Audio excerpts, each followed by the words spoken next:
sulit untuk menerima. Sekarang ada yang bilang siapapun ulama sedunia berfatwa saya tolak. Lagi mana? Ente emang nabi? Mestinya kan ya saya begini, Anda begitu, kan selesai. Lu nge-share itu di grup ini orang itu aja. Jadi ada satu orang yang bekerja seperti itu. Emang kamu siapa? Sekarang ini kan orang menjelek-jelekin orang atas nama NKRI. NKRI sudah ada polisi, hakim, jaksa, intelijen. Kamu siapa? Kita itu kemudian menghakimi orang. Wah, ini anti NKRI. Ya kalau itu biar Assalamualaikum warahmatullahi wabarakatuh. Kembali lagi di channel AADJ. Nah, barusan kita sudah menyaksikan ya podcast Ari Untung dengan Gus Fathur Razi. Kalau saya melihat dari percakapan dari podcast ini luar biasa sekali ya. Dia sebagai ketua Nahdlatul Ulama itu betul-betul kalau menurut saya pribadi itu tidak mencerahkan sama sekali ya. Tidak mencerahkan sama sekali. Terlebih ketika dia menyinggung tentang polemik nasab ini.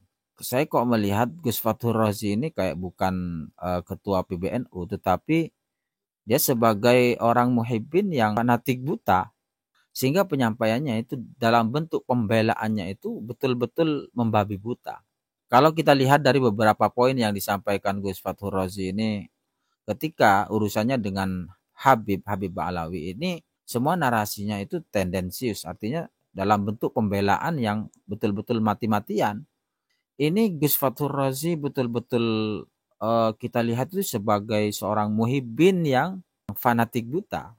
Terlebih ketika dia menyinggung tentang kebenaran itu tidak bisa diklaim kebenaran mutlak.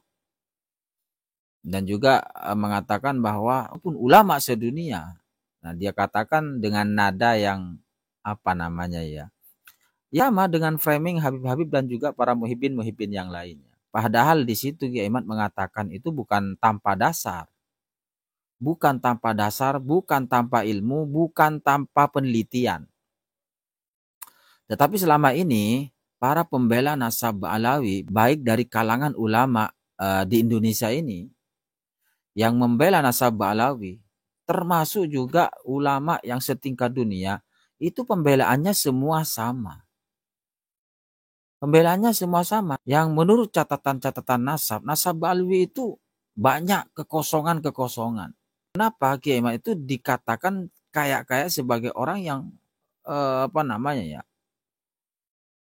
di framing sebagai orang yang mengaku paling benar.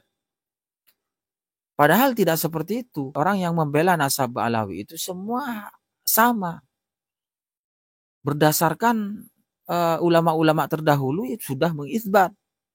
Dan sekelas ulama dipaksa untuk husnudzon. Kemudian bagaimana Kiai Imad telah meneliti, algoritmanya sudah ketahuan. Ini kok lucu ya, lucu. Oke, kita dengarkan saja. Artinya tidak boleh saya pasti benar, dia pasti salah, nggak boleh. Ada legowonya juga. Harus ya. Makanya Imam Syafi'i mengatakan kalau suatu saat nanti ada hadis sahih yang bertentangan dengan pendapat saya, maka saya revisi pendapat saya hidup atau saya mati. Artinya beliau dengan gentle siap ya. Bisa kalau memang nanti suatu saat ada kebenaran, dia pendapat saya salah, saya revisi, saya hidup atau mati. Oh, zaman sekarang nggak mau sulit untuk menerima. Sekarang ada yang bilang siapapun ulama sedunia berfatwa saya tolak. Lagi mana? Ente emang nabi? Mestinya kan ya saya begini, Anda begitu, kan selesai.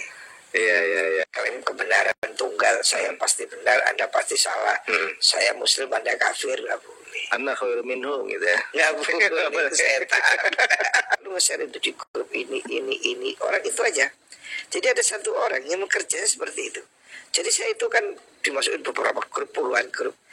Ada orang tertentu itu di sini. Jadi dia itu sekali grupnya sama beliau tuh sama satu grup terus. Iya, jadi dia itu di beberapa grup itu sama dan sama isinya. Bahwa dia dan kayak orang beol itu terus pergi.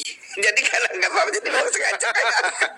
Jadi dia itu kayaknya ceret pergi. orang di belakangnya berdebat, dia nggak nangkap, sudah pergi. Besok geser lagi, tret. Lempar bola panas gitu. Waduh, ini udah kayak pergi ke toilet. Dan itu rutin, Mas. Saya titeni ya di grup WA itu, ada berapa orang itu saja sama orang itu nge-share itu di beberapa grup. Terus gaduh di belakangnya, gaduh. Lah terus kita itu sebagai saya, aduh ngapain gitu kok ditangkap ya. Nah ini yang kita ingin masyarakat harus semakin sadar ya, bahwa ini aib orang. Nah, jadi seperti itu kita sudah lihat poin-poinnya bahwa kalau seumpamanya mau berbeda pendapat, Gus Fathur Razi ini memang harus muncul dari kalangan Habib ya. Nah, kalau menurut saya mending Gus Fathur Razi itu betul-betul berbicara atas nama Robito Alawiyah begitu ya, daripada dia sebagai ketua NU namun pernyataan-pernyataannya itu justru 90% narasi-narasinya dan juga penggiringan opininya itu kepada merepresentasikan ya para habaib dan juga para muhibbin yang membela nasab mereka. Kita tidak bisa melihat bahwa Gus Fathur Razi ini sebagai kualitas seorang ketua PBNU.